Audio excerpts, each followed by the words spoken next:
2004. So what year is it now? 2012. So. It'll be 9 years at the end of this month. Oh, so it wasn't 2004. It was no, 8 years at the end of this month. At the end of this month, yeah. It was dedicated in August of 2004, and before that, it took about 10 years to get 10 years of organizing and design work and working with neighbors and working with the world to create what you see here now. So I have been part of this since it started. I was part of the Oregon Holocaust Memorial Coalition, which was a group of people and organizations that worked together to create what you finally see here. And we had, on the coalition, there were Jewish organizations. At the time when I joined the coalition, I worked for the Middleman Jewish Community Center, and I represented them. And then when I moved to my new job, I then represented my own organization, which at the time was called American Jewish Committee Oregon Chapter. And in fact, the American Jewish Committee Oregon Chapter was the fiscal and organizational sponsor for this memorial. So we kept the money, we kept the notes, we owned the memorial until its dedication, at which point we turned it over to the Oregon Holocaust Resource Center. And those 10 years were an amazing time and an amazing learning experience for me and for all of us who participated. We had a wide variety of participants, including representatives, say, from Ecumenical Ministries of Oregon, from the Catholic Archdiocese, other kinds of places and people. Our design team, their names are listed over there and you'll see them later. They were stellar artists and writers and landscape designers who worked with us to create this. And I'm going to just kind of describe to you what you are meant to be experiencing while you are in the different places. So this is where we start. This is where the memorial experience begins. This bench and the wrought ironwork and the cobblestones, they are, and the lampposts are to remind you of a town square in some Eastern European place. So it's not one particular place, but it is to remind us of what it was like for what we call the Shoah, which is the Hebrew word for the Holocaust. So here we are sitting here, and you are in the town square in Europe. You might notice that there are a few items here, and I don't know if any of you noticed that. That's also part of the memorial. And there's a child's doll, and as you walk forward, you can see the violin and the glasses and all of those little items there. These were casts of real items from the period, from the early 40s, the late 30s. These were casts of items from that period. And they are here in the town square to show how quickly people had to just pick up and leave, and that they dropped personal items on their way leaving their homes in Europe. The cobblestones are to represent the European towns as well. So now if you walk this way towards the memorial, now Sonia Marie, just cut in at any time. So I come up here, my name's Sonia Marie, like I'm the I'm sorry, it's okay, I'm the executive director of the Holocaust Center. So I'm typically up here with groups of students, usually I would say grades 6 through 12, although it tends to be more 9th and 10th graders curriculum-wise. So one of the questions I always ask them is, well, why a memorial like this in Oregon? So just as we walk through thinking about that, and I always tell them too that, for example, these cobblestones actually are recycled from the Pearl District. So we tried as much as possible, the designers did, to use Oregon or Northwest materials to really create this space. And I oftentimes ask them to look around and pick an object of significance for them and ask them why somebody might have taken that object with them, or what happened, why would somebody just have one shoe? And kind of have them try to think critically about what was going on instead of just giving them the answers for that. Oftentimes we have lots of musicians and they connect to the violin because that's the way that these more introverted students express themselves.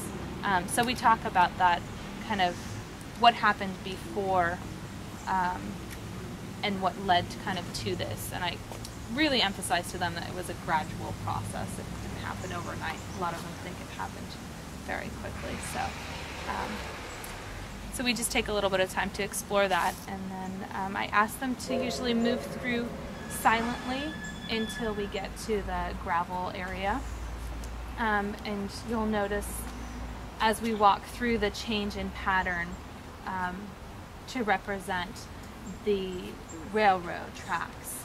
And the other thing that I oftentimes point out to them is that the path is very straight. There's no other choice.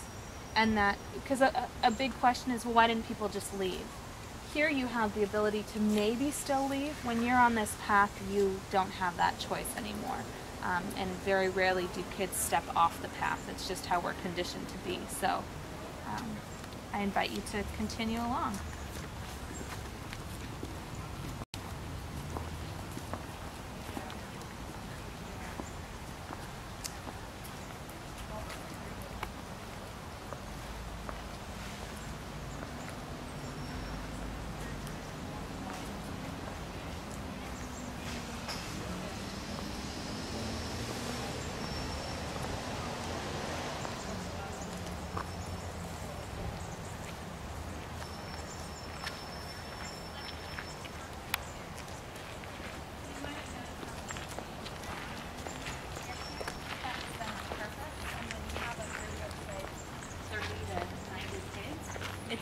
A very different sound when they walk in. So one of the things we always encourage students to do is to feel and touch. So everything on the memorial is meant to be touched physically. It's not meant to be, you know, something you just look at. The textures are on purpose and the patterns are on purpose.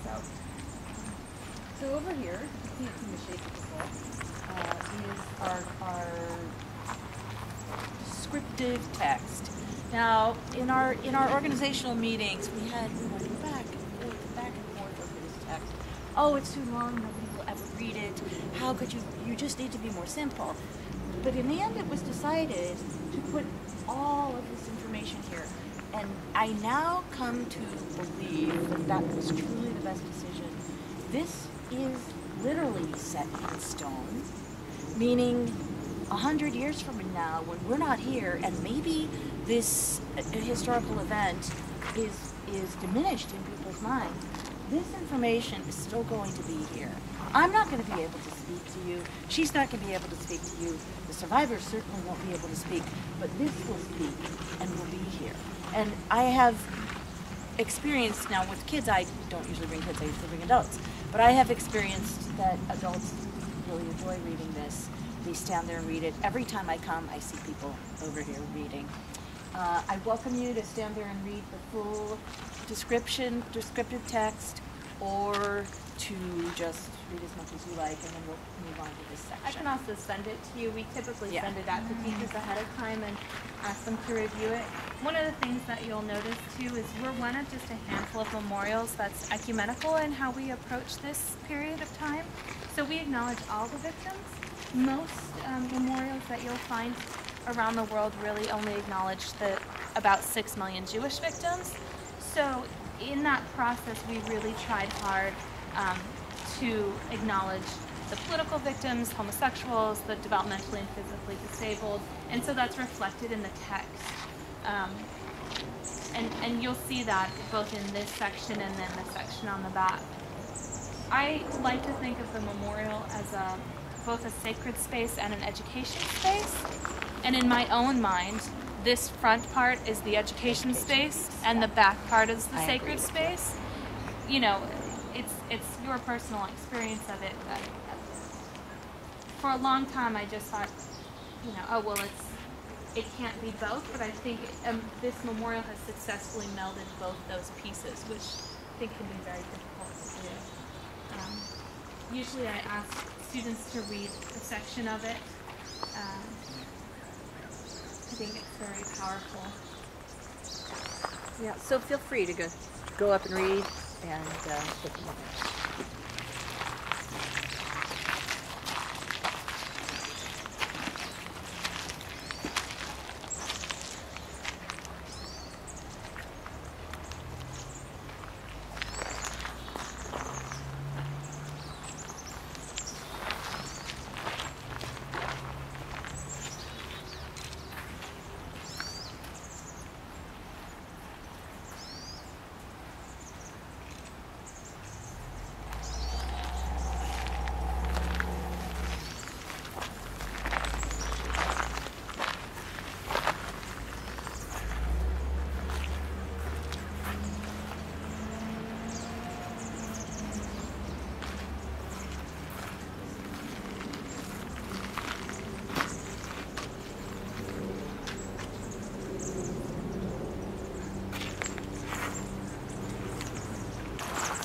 These are meant to be a collective voice.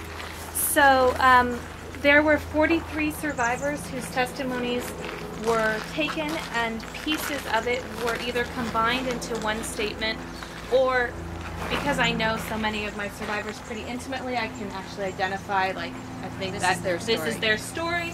But the idea was to have this be a collective voice for those that were both survivors and victims, so that there really wasn't one person's voice. They're arranged pretty much chronologically, so they tell the story, and you'll notice that the texture on the back is meant to be similar to burlap, or the fabric of perhaps what was worn in uniforms. And I asked students to go through, and I asked them to pick which one resonates with them the most. I'll tell you that more often it's these ones over here, the one that says all of us children are crying for our parents. That's one that is one that students really connect to. And then this one right in front of us here with the dog.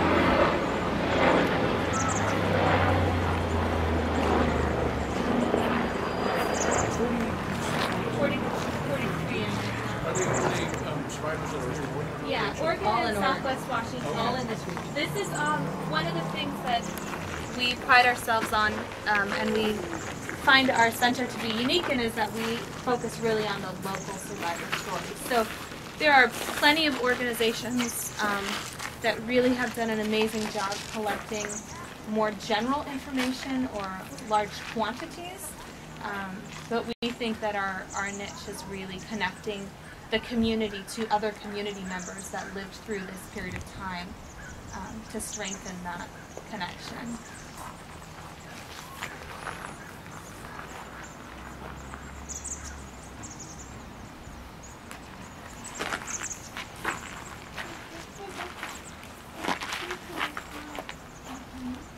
I have to say, I know the need to walk through this. Yeah. I don't know if you do this.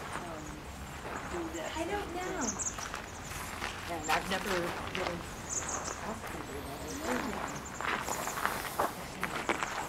Yeah, I mean, we sometimes have also teachers, we invite them to bring paper and crayons, and they do rubbings of this and then also rubbings on the other side of names.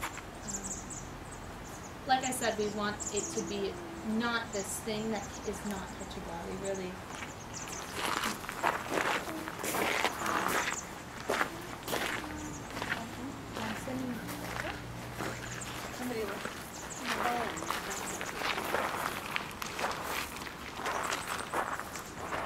So here, it is just what it says.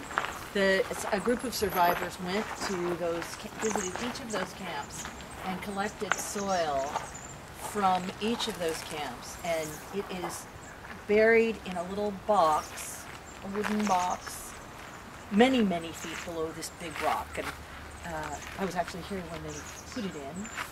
It's not coming out.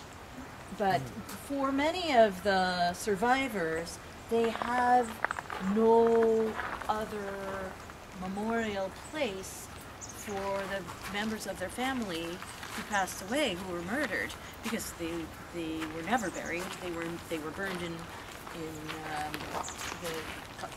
they were gassed and burned. So this is what they have. This is a physical connection to that.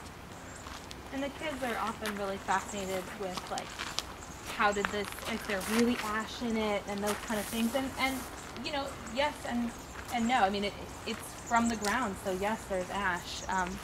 I oftentimes tell them about the work that it was to get through the USDA and to get the soil here. I mean, it was really not something that you can just bring soil back from a foreign country. One of the students also remarked to me one day, "Did you ever notice that the text kind of looks like the base of a menorah?" I never noticed that. So they're always kind of bringing me new things.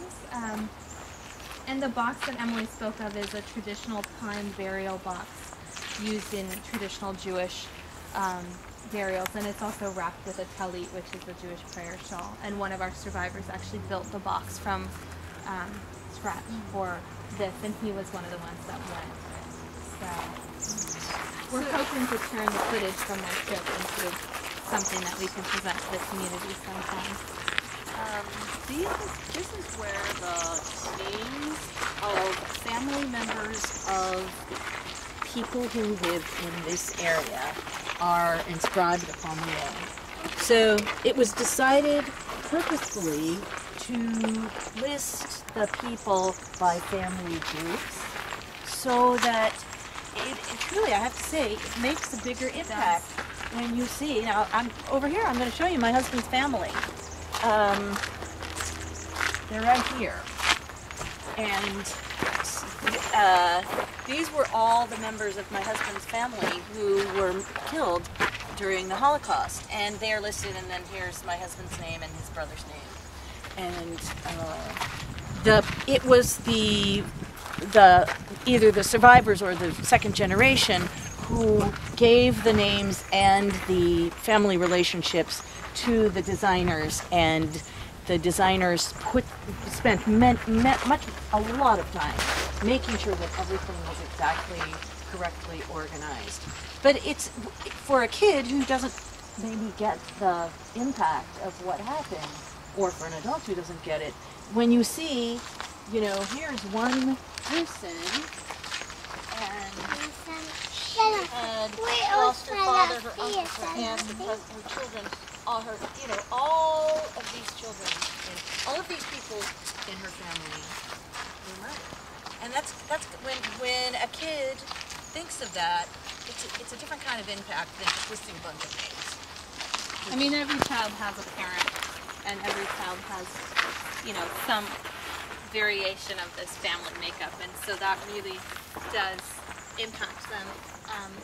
We have the fortune right now to have many survivors who speak in conjunction with trips to the memorial. So oftentimes I try to know, or the docent tries to know, who that survivor is, and we stop at that section so that they can make the connection between the person that they're going to be hearing. We're not going to have that for many more years. And I'll share with you later some of our thoughts and emerging programs, but I oftentimes also, they will find their own name on the wall, which is also very impactful. And I will leave them here and ask them to remember one name. So I ask them to memorize one name, and they give it to me on the way out. So once I finish it, I say, the way that you get to leave here today is by promising me that you'll remember one name.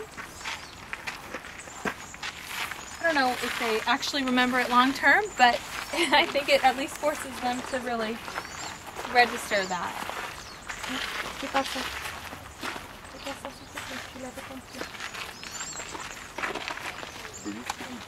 French. Oh, I was going to ask something. ¿Qué pasó? My Spanish is very bad, but I can speak it. My conjugation of verbs is mediocre.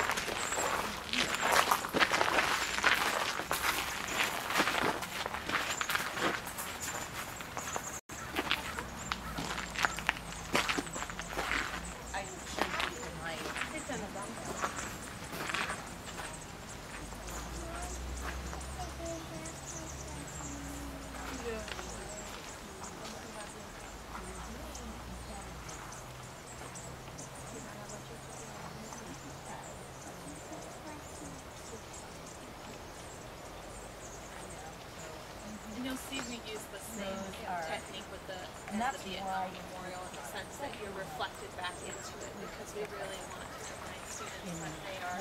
Maman, vas-y, allez chercher. Là, à droite.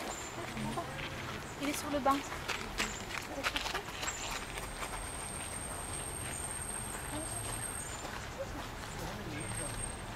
Oh, you know, that's a good question. I bet she knows.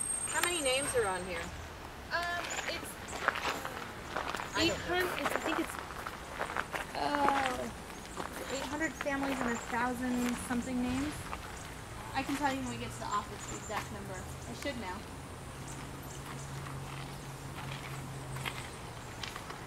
No, it couldn't be. No, 800. There's something About 800. I'll look it up. Yeah.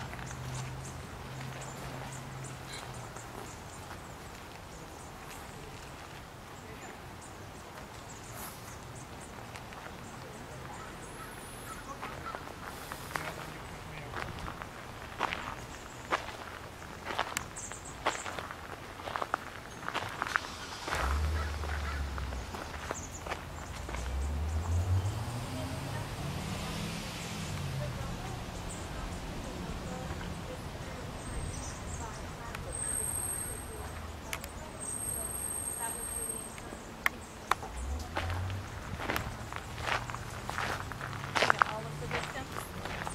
So, once again, we connect it back to Oregon here. I mean, we say there's a handful of survivors that have had an impact here, and sometimes if there's no survivor that the students are going to hear, I'll pick, for example, there's some very prominent Portland families who have victims here. I'll say, oh, have you guys been to the Schnitzer? Well, guess what? The family's here. Have you, and we call this the action panel because we're asking you to hear the voices of the past and to take action.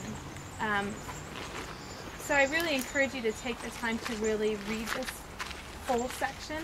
Unlike the history panel, which is pretty dense, I think this one is very well written and takes less time to read.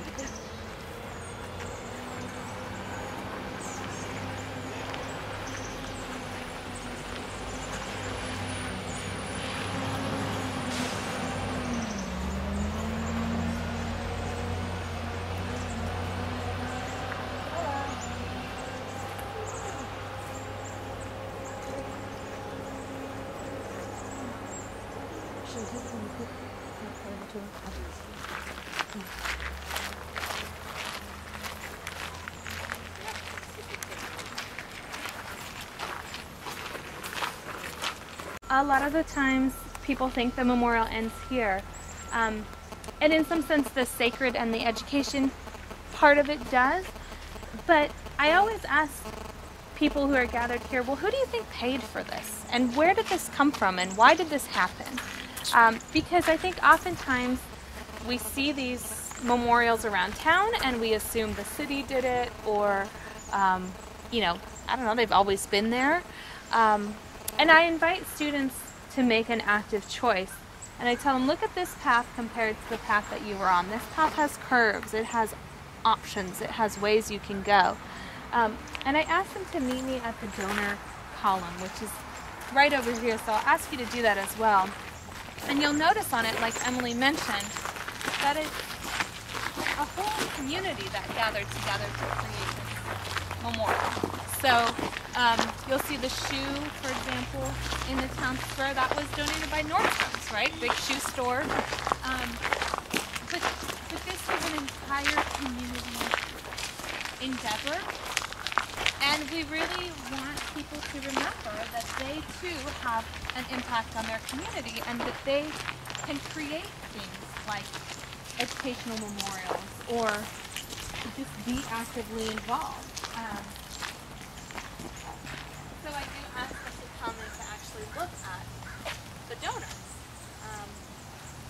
because I think it's important. And you'll see on there, the archdiocese and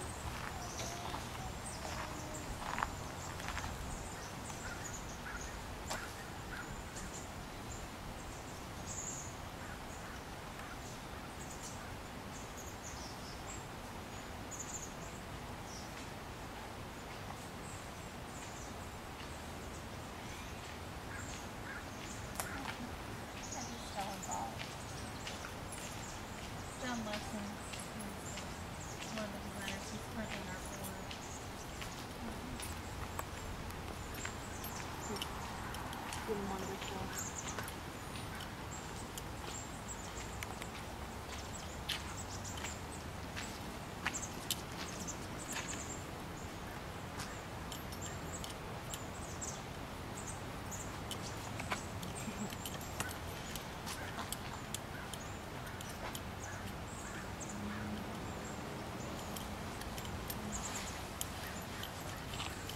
So I have the conversation with these students about, you know, how did this happen?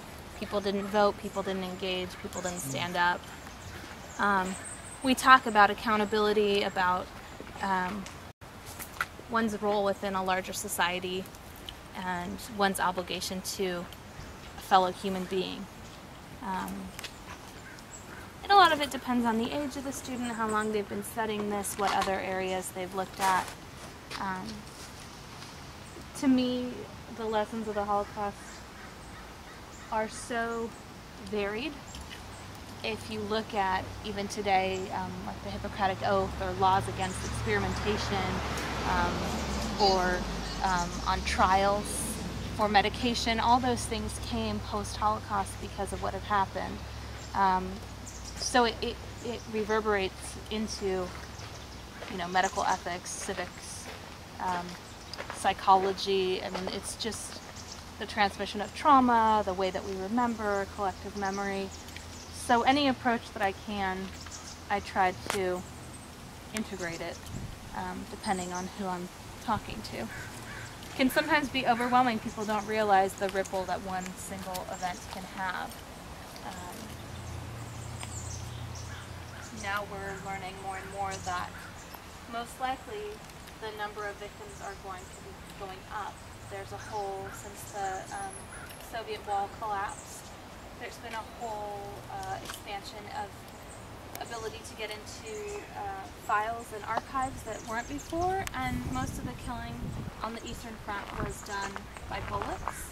So the finding of mass graves and those kind of things are starting to occur more and more, and what they're recognizing is that their estimates were very low. And oftentimes the conversation in classrooms is focused on concentration camps, that's where everything terrible was. And I always remind them, well, there was actually only really 6 killing camps, and there was lots of concentration camps that were used for forced labor or various things, and a lot of the killing happened in the middle of town squares with people just getting shot. So it can happen in your literally backyard. It doesn't have to be hidden in a camp, and the camps weren't that hidden anyways. So I love coming up here with groups of students. They always bring a fresh perspective and new ideas, and I also welcome any questions that you have about anything. I'll be speaking to you a little bit more later about what we do. People might think it's weird that I have my 4-year-old, but to me it's part of what I do is because of him. I feel very lucky that my kids have gotten to just hang out with survivors and been at board meetings since they were really little. And my grandfather was a member of the resistance in southwest France, and a portion of my family was killed. And on the other side of my family, I'm half Catholic, half Jewish, that side of the family in France were POWs during the war, so my great-grandfather.